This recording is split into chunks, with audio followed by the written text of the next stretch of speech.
शक्ति तो आई मैनू कोई हथ भी नहीं ला सकता, मैं जान दिया। सब तो पहली गल ये सुनो तुसी, और मैं आप लोगों को मैं हाथ जोड़ के विनती कर रही हूँ देश की जनता से, मैं किसी पार्टी का पक्ष नहीं रख रही, मैं सिर्फ और सिर्फ भारत का पक्ष रख रही हूँ। और अगर आपको भी भारत से ही है, क्योंकि अगर आप भारत का पक्ष नहीं रखोगे तो पाकिस्तान जैसी वहां की जनता से पूछो वहां क्या हाल है। आज वो देश 100 साल पीछे है। अगर आपने अपने देश का पक्ष नहीं रखा तो आप अपनी आने वाली पीढ़ियों को केवल और केवल गुलामी देके जाओगे, केवल और केवल ये जो समाज को धर्म के नाम पे तुष्टीकरण की राजनीति देके जाओगे। ये बेवकूफी मत कर देना मेरे भारतवासियों। आपको क्या लगता है मैडम? मैम ये पूरा चाइना और पाकिस्तान का अंडा है। ये जितने भी नू की हिंसा है ये सब उनका एजेंडा है। ये सब फंडेड एजेंडा, ये सारी लड़ाइयां फंडेड हैं। और विपक्ष क्योंकि देखिए अदालतों में गर्दन लटकी पड़ी है विपक्ष की, अदालतों में घोटाले हैं विपक्ष के। चाहे नेशनल हेराल्ड का केस हो, 16 billion 10 to the power of 9 zeros आते हैं सर।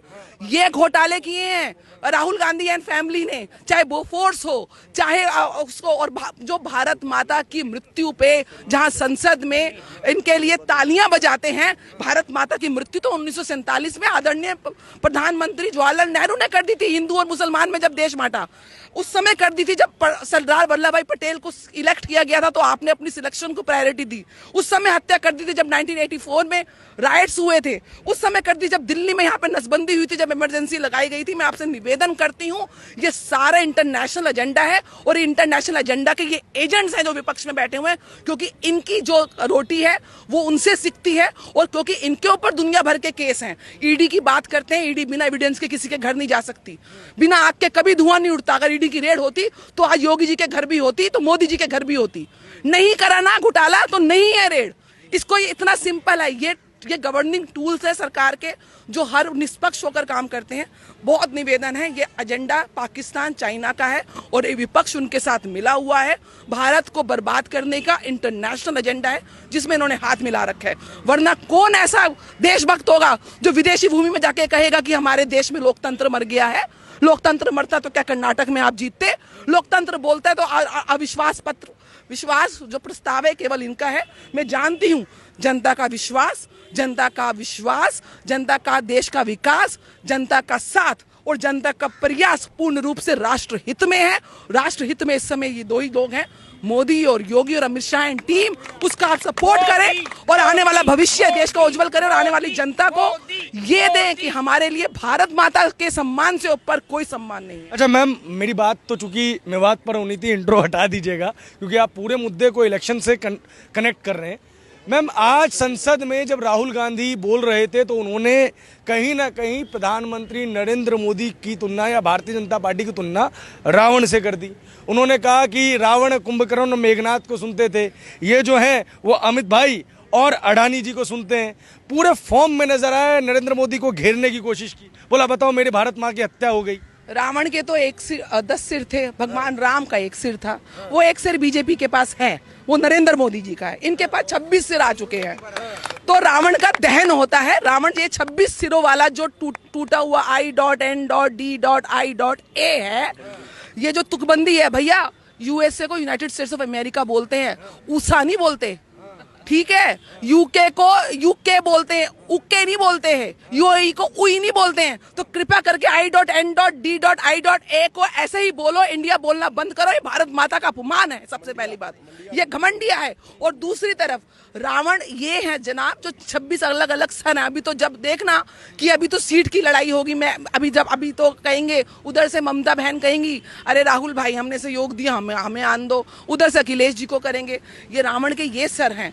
एक सर जो है वो भगवान राम का, जो मर्यादा पुरुषोत्तम का और जो राम राज्य को स्थापित कर रहे हैं, वो एक ही सर है, वो मोदी जी का है। और यहाँ पे 26 सिरों वाला जो रावण है, रावण का चयन नहीं होता, रावण का दहन होता है। लेकिन फिर वो कहते हैं ना कि 36 दलों के साथ भाजपा क्यों गठबंधन कर रही है, वो अकेले चल लेते हैं। ये देखो, ये भूले बिसरे विभीषण आ चुके हैं। ये विभीषण आ चुके हैं। इनको जब ये पॉजिटिव गठबंधन है, ये जब इनको पता चला है, इन्होंने कम से कम राष्ट्र को ऊपर रखा, अपनी गलतियों को साइड किनारे रखे। गलती सबसे होती है। ये तो विभीषण वहां से आए हैं, हमको तो और विभीषण चाहिए और आएंगे। अभी देखना और विभीषण आएंगे, क्योंकि जो राष्ट्रहित का विभीषण वहां बैठा होगा वो जरूर आएगा। सबसे पहले तो उन्होंने पहले बोला कि मैं आज दिल से बोलूंगा, दिमाग से नहीं बोलूंगा। तो ये तो कुछ उन्होंने एक अपने व्यक्तित्व का प्रमाण दे दिया, दूसरा संस्कारों का प्रमाण दे दिया फ्लाइंग किस करके। ये लोकतंत्र का मंदिर है, कोई डांस क्लब नहीं है जहां पर फ्लाइंग किस करेंगे। जिनको आचरण नहीं पता, शब्दों की मर्यादा के अगेंस्ट तो उनके पास बेल पे घूम रहे हैं, सब जानते हैं कि ना उनको शब्दों की मर्यादा। तो उन्होंने अपने दिमाग की योग्यता का प्रमाण दे दिया, शब्दों की मर्यादा का प्रमाण दे दिया और फ्लाइंग किस करके संस्कारों की मर्यादा का प्रमाण। दूसरी एक लोक कथा सुनाई गई थी आज संसद में कि मेरे घुटने में दर्द था, फिर अहंकार था, फिर कैसे चलते हुए यात्रा करते हुए अहंकार खत्म हुआ, फिर अंत में अहंकार जब तिरंगा देखा लाल चौक पे तब भी खत्म हो गया। अब इस सारी बात पे मैं मणिपुर पे आती हूँ। सर, मणिपुर आज का नहीं चल रहा है। मणिपुर 1993 में जब पीवी नरसिम्हा राव थे 9 महीने तक जला था, ना सेंटर ने सूत ली थी ना राज्य ने सूत ली थी। मणिपुर 1947 से जल रहा है। और जब ये न्यूज आई, ये वीडियो आप क्यों नहीं समझ रहे हैं, ये फंडेड बाय चाइना है। ये वीडियो संसद के सत्र के मानसून सत्र से एक दिन पहले ही क्यों लीक हुआ, 2 महीने पुराना वीडियो। आपको ये चीज समझ क्यों नहीं आ रही है? अब तक क्यों नहीं चर्चा की जा रही थी? कब? अभी 1 घंटे से अमित शाह सिर्फ उसके ऊपर बोल रहे हैं, मणिपुर पे एक एक आंकड़े पे बोल रहे हैं।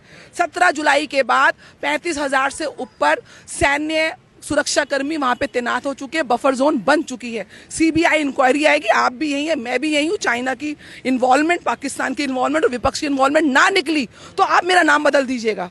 मैं इतनी चैलेंज से ये बात बोल रही हूँ। उसके बाद वहां पर जो बातचीत है मैतेई और कुकी समाज के बीच में, ये एक कोर्ट का ऑर्डर आया था जिसके अगेंस्ट एजिटेशन भड़की थी, उसको इन्होंने भुनाया और वो एजिटेशन उसके बाद हुआ। मैतेई और केकेई समाज के बीच संवाद प्रारंभ हो चुका है।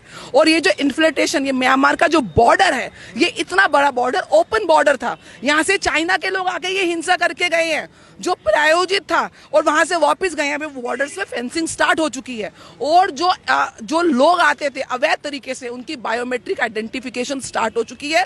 जो टेक्निकल और जो सिक्योरिटी के पॉइंट ऑफ व्यू से पॉलिटिकल, तीनों कदम इतने सशक्त तरीके से उठाए जा रहे हैं। मणिपुर आन बान शान है मेरे देश की। और मैं ये कहती हूँ उन महिलाओं के साथ जिन्होंने दुष्व्यवहार किया, द मोमेंट वो आएंगे तो इन्हीं महिलाओं के हाथ में स्टेन गन दे देनी चाहिए सरकार को। मैं बहुत प्रार्थना करती हूँ और वही भून भून के इन हैवानों को नाश करेंगी ताकि महिलाओं का मनोबल बढ़े। और जो हमारे देश की महिलाओं के ऊपर, चाहे मणिपुर हो, चाहे राजस्थान हो, चाहे छत्तीसगढ़ हो, आज यूपी में योगी जी हैं, कोई दंगे नहीं हुए, क्राइम स्टेट को बोला जाता था, किसी की हिम्मत नहीं है, तो इनके घर में भी बुलडोजर चले, आज चल रहे हैं ना, नूह में भी बुलडोजर। तो सख्ती से ही जवाब दिया जाएगा और सख्ती रोकने का ये सिर्फ ड्रामा करके पूरा प्रयास कर रहे हैं। देश की जनता आंखें खोले, ये सब प्रायोजित है, ये सब फंडेड है, ये सब केवल 2024 का एजेंडा है। अगर ऐसा होता, अगर देश में आज मेरे साथ यहाँ पे इस डिबेट में, मैं अकेली महिला हूँ, मुझे पता है मेरे कितने मुसलमान भाई होंगे जो मेरा पूरा सम्मान करते हैं और मैं उनका पूरा सम्मान। देश में कहीं हिंदू मुसलमान नहीं है सर। ये हिंदू मुसलमान पूर्ण रूप, जो हिंदू मुसलमान है, मेरे सिख हैं। मैं पंजाब की कुड़ी हैगी है सरदार जी, ਤੁਹਾਨੂੰ सत श्री अकाल। मैं पंजाब की कुड़ी हैगी हाँ। नहीं, मैं कैसे परेशान हो सकती हूँ? मैं परेशान होने में सिख नहीं हैगी, पंजाब की कुड़ी हैगी है। तुसी चिंता ना करो, गुरुआं दी मिट्टी तो आईयां, मैनू कोई हथ भी नहीं ला सकता, मैं जानदी हाँ। सब तो पहली गल ये सुनो, तुसी कोई नहीं हाथ ला सकता सर। यहाँ देश की लड़की को कोई नहीं हाथ लगा सकता। ये वही लोग हैं जो देश में सिर्फ इस समय लड़ाई करके देश में एक तरीके से सिविल वॉर की कंडीशन क्रिएट कर रहे हैं ताकि जनता को ये मैसेज जाए कि they can not hold with peace, they are holding with peace across the globe. और ये ग्लोबल एजेंडा है to destroy some of the anti Indian countries और एंटी इंडियन पीपल। जो यहाँ पे मिनी पाकिस्तान है ना, और मिनी पाकिस्तानी जो विचारधारा है, ये उन्हीं दुष्टों का ये करण है। तो इसलिए आप लोग आंख खोलें, किसी बेवकूफ के हाथ ये तलवार मत दे देना 2024 में। आपको क्या लग रहा है, आप जिस तरीके की बातें कर रहे हैं उसमें आप बिल्कुल नेग्लेक्ट कर रहे हैं राहुल गांधी को, लेकिन उनको तो कांग्रेस जननायक की तरह प्रोजेक्ट कर रही है, किसानों का नेता, मजदूरों का नेता, विद्यार्थियों का नेता। क्या भाजपा घबरा गई है? क्योंकि आज संसद में भाषण के बाद पूरा ट्विटर फैला हुआ है कि राहुल गांधी के एक भाषण से पूरी भाजपा में हड़कंप। पर बाजी, किसी को भी पहचानने के लिए ना, उसके कैरेक्टर को और उसकी डिलीवरी को, उसके व्यवहार को, उसके काम को आप वहां से पहचानते हो। मोदी जी मिट्टी से उठकर आए हैं, सालों साल सेवाएं दी है, गुजरात में रहे हैं दशकों से, सालों साल बीजेपी के प्रचारक रहे हैं, संघ में काम किया है, घर त्याग दिया है। ऐसे ही योगी जी ने घर त्याग दिया है। इनको बताने की जरूरत नहीं है मैंने क्या किया। आपकी बोले तो राहुल गांधी जी की जन नायक नहीं है, ये धन नायक हैं। धन समझते हैं, पैसा, क्योंकि जो करोड़ों रुपए का गबन किया जीजा जी ने डीएलएफ में, जो करोड़ों रुपए का गबन किया नेशनल हेराल्ड में 16 billion 10 raise to the power of 9 zeros लगते हैं। आपकी पुश्ते भी, आपकी अपने 100 पुश्ते में नहीं इतना पैसा देखा होगा। दे आर धन नायक, नॉट जन नायक। और ये फन नायक, FUN फन, समझते हैं? ये एंटरटेनमेंट के कराते हैं, कभी आंख मारते हैं तो कभी फ्लाइंग किस करते हैं। और दूसरा है सन नायक, सन समझते हैं? SON, ये जो जागीर लेके चल रहे हैं, लिगेसी लेके चल रहे हैं, son of Rahul Gandhi, son of Indira Gandhi, daughter of Jawaharlal Nehru Gandhi. They are for the family, of the family, by the family. They don't think of the people, for the people, by the people. This is their reality. अगर राहुल गांधी में योग्यता होती, अरे मैं कह रही योग्य, आप योग्य हो ना देश को चलाने के लिए, आओ ना। मोदी जी चाय वाले ही तो थे, योग्य थे तो यहाँ तक आओ ना। आपसे तो अमेठी नहीं संभाला गया, जो आपके पिताजी की कॉन्स्टिट्यूंसी थी, आपकी खानदानी छोटे से अमेठी का जो इंसान विकास नहीं कर पाया, वो देश का विकास करेंगे। आज सिर्फ तुष्टीकरण की राजनीति, और ये सबकी, केजरीवाल तो आधे उनके वो बैठे हुए जेल में, ममता जी तो देख लो, अभी तो पंचायत चुनाव हुए थे तो नहीं संभाल पाई बंगाल को, लालू जी तो 4 घोटाले हैं। मतलब जितने शरद पवार, तो ये जितने घोटाले किंग हैं, वो सब जाके अपनी इन्होंने लुटिया, जो उनकी वो है फंसी हुई है। क्योंकि ये देश में लोकतंत्र तरीके से, ऑनेस्टी से देश को चलाना देना चाहते नहीं है। तो इसके लिए इनको और इनके सारी चीजें स्टेक पे लगी हैं। मोदी जी का तो कुछ स्टेक पे लगा नहीं हुआ सर, उनका तो कोई परिवार वाले पे केस नहीं है, उन्होंने तो कोई घोटाले करे नहीं है, उन्होंने तो कोई संपत्ति बनाई नहीं है जो दाव पे लगी है, ना ही योगी जी की। तो वो तो निष्पक्ष होकर सेवा कर रहे हैं। इनका पक्ष है जो धन का पक्ष है, इनका पक्ष है जो सन का पक्ष है, SON सन का, जो लिगेसी का पक्ष है, जो परिवार को, इनको यहाँ पे इनको डिलीवरी से कोई लेना देना नहीं है। तो इसलिए इस चीज को समझने की जरूरत है कि राहुल गांधी ने डिलीवर क्या किया, उनकी क्रेडिबिलिटी है, उनसे ज्यादा पढ़े लिखे यहाँ पे मिल जाएंगे आपको। देश के प्रति सेवा का क्या भाव है, उसके ऊपर देश चुनेगा। देश को क्या डिलीवर किया, उसके ऊपर देश चुनेगा। या आपके आधार कार्ड में आपके सन ऑफ क्या है, तो ग्रैंड सन ऑफ